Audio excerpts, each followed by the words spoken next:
여기 평범한 목수의 아들로 태어나 정규 교육조차 제대로 받지 못했지만 20세기 의학계에 거대한 족적을 남긴 한 남자가 있습니다. 그의 이름은 비비언 토머스. 이것은 인종차별과 가난이라는 장벽을 뛰어넘어 수많은 생명을 구한 그의 위대한 이야기입니다. 1910년 미국 루이지애나의 가난한 흑인 가정에서 태어난 비비언은 어린 시절부터 총명함을 보였습니다. 그의 꿈은 의사가 되어 사람들을 돕는 것이었죠. 고등학교를 우수한 성적으로 졸업하고 의과대학 진학을 위해 저축을 시작했지만 1929년 대공황의 여파로 평생 모은 돈을 모두 잃고 맙니다. 의사의 꿈이 좌절된 순간이었습니다. 하지만 그는 포기하지 않았습니다. 1930년 그는 벤더빌트 대학교의 외과의사 엘프리드 블레이록의 실험실 조수로 취직하게 됩니다. 비록 청소와 동물 관리 같은 허들의 일이었지만 비비언은 이곳에서 새로운 희망을 발견합니다. 그는 누구보다 먼저 출근하고 가장 늦게 퇴근하며 의학 지식을 스펀지처럼 빨아들였습니다. 그의 비범한 손재주와 놀라운 학습 능력은 블레이록 박사의 눈에 띄었고 단순한 조수를 넘어 수술 실험의 중요한 파트너가 되었습니다.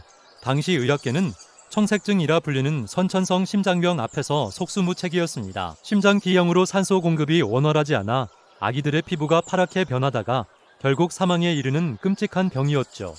블레이록 박사와 비비언은 이 병을 정복하기 위한 연구에 매달렸습니다. 수백 번의 동물 실험을 통해 비비언은 복잡한 심장 구조를 완벽하게 이해하고 청색증을 치료할 획기적인 수술 기법을 직접 고안해냈습니다. 그는 사람의 작은 심장보다 훨씬 더 작은 강아지의 심장을 수술하며 정교하고 안정적인 기술을 완성시켰습니다. 1944년 마침내 첫 번째 청색증 아기 의수술 날이 밝았습니다. 하지만 수술을 집도해야 할 블레이록 박사는 이처럼 복잡한 수술을 해본 경험이 없었습니다. 그는 수술실에서 비비언을 찾았습니다.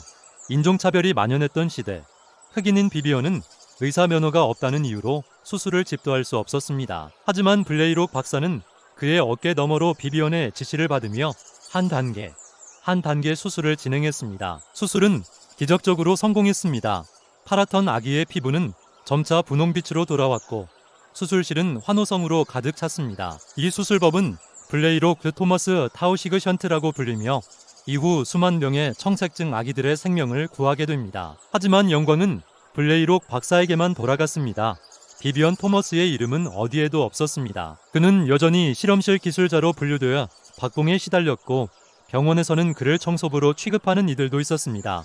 하지만 그는 좌절하지 않고 묵묵히 자신의 자리를 지켰습니다. 그는 수많은 외과 의사들에게 자신의 수술 기법을 가르쳤고 그의 가르침을 받은 제자들은 세계적인 심장 외과 의사로 성장했습니다. 수십 년의 세월이 흐른 뒤 그의 업적은 마침내 세상에 알려지기 시작했습니다. 1976년 존스 홉킨스 대학교는 그에게 명예 박사 학위를 수여하며 그의 공로를 공식적으로 인정했습니다. 정규 교육을 받지 못한 실험실 조수가 세계 최고의 의과대학에서 명예 교수가 된 순간이었습니다. 비비언 토머스의 삶은 우리에게 말합니다. 진정한 위대함은 직위나 명예가 아닌 역경 속에서도 꺾이지 않는 의지와 세상을 향한 헌신에서 비롯된다는 것을. 당신의 꿈이 현실의 벽에 부딪혔을 때 그의 이야기를 기억하십시오. 당신의 열정과 노력이 언젠가 세상을 바꾸는 기적을 만들 수 있습니다.